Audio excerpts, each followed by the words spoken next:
Place a taillight on a Toyota Sienna. First, remove the two screws that are inside the tailgate.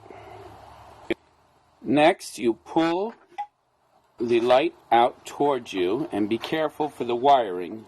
So, remove the lighting harness as shown. Now we're going to attach the new wiring harness from the new piece.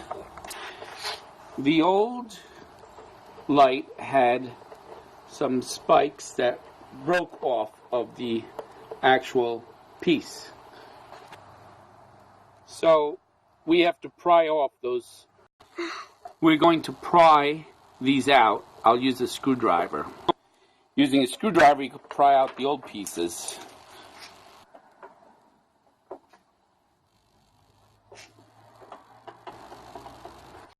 Once you pop those white pieces out, you just have to separate the pegs. These are the old pegs. Then the white pieces get put back into the car.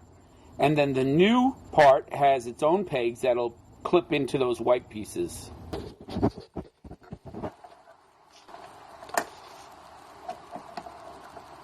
So easy, even a child can do it.